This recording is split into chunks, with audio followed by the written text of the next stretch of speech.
Perkembangan teknologi yang begitu pesat, maka media mainstream memiliki tantangan terhadap media sosial yang berkembang di Indonesia. Dikarenakan informasi menyebar begitu cepat tanpa dilakukan verifikasi.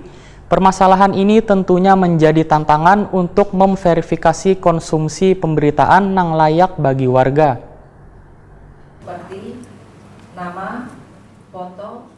Perkembangan teknologi yang begitu pesat, maka media mainstream memiliki tantangan terhadap media sosial yang berkembang di Indonesia. Dikarenakan informasi menyebar begitu cepat tanpa dilakukan verifikasi. Permasalahan ini tentunya menjadi tantangan bagi media mainstream supaya bisa memverifikasi media sosial menjadi konsumsi pemberitaan yang layak bagi warga. Sehingga melalui sosialisasi ini, ujar Jamalul Insan, kada hanya menjaga dan melindungi hak anak, namun juga melindungi media dari kemungkinan melakukan pelanggaran. Bahkan Dewan Pers pun telah mengatur dalam peraturan tentang pedoman pemberitaan ramah anak. Demikian disampaikan anggota Dewan Pers Jamilul Insan dalam kegiatan sosialisasi pedoman pemberitaan ramah anak di Mercure Hotel Banjarmasin, Baisukan, Kamis 11 Juli 2019.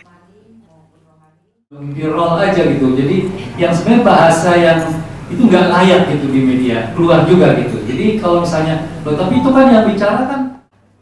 Sementara staf ahli Menteri Perhubungan antar lembaga Kementerian PPPA Rini Handayani usai memberikan materi dengan judul Peran Media dalam Perlindungan Anak, Wahyutakuni Prima TV memadahkan pihaknya berupaya agar sebaratan provinsi di Indonesia ini menjadi ramah anak. Sehingga melalui pemberitaan maka Provinsi Kalimantan Selatan ini menjadi lebih ramah anak. Kalau dilihat dari komitmen pemerintah untuk mewujudkan ramah anak ini, salah satunya ujar Rini Handayani adalah pemberitaan. Komitmen ini tentunya sudah cukup bagus karena seberatan upaya baik dari peraturan daerah, Pokja, dan unsur warga sudah menunjukkan yang terbaik. Namun komitmen itu, ujar Rini Handayani, perlu ditingkatkan lantaran belum seberatan bergerak secara linier.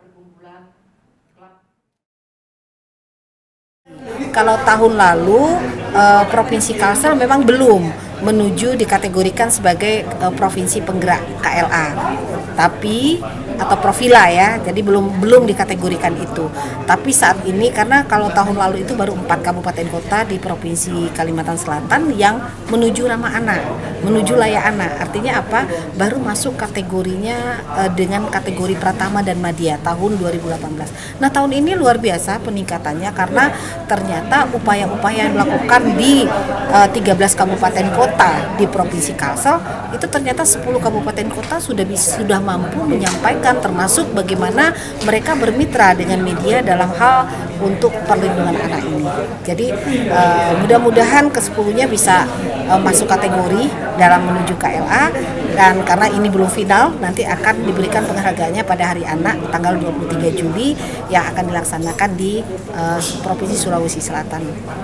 Kalau daerah yang sudah layak anak di Kalsel sendiri di daerah mana ya? Kota Banjarmasin, kemudian ada kalau tahun lalu ya hanya 4 ya, Kota Banjarmasin, kemudian Hulu Sungai Utara, kemudian Tabalong ya, dan yang berikutnya itu adalah Hulu Sungai Selatan. Kegiatan sosialisasi ini diikuti insan media baik cetak, elektronik, dan online yang ada di Kalimantan Selatan.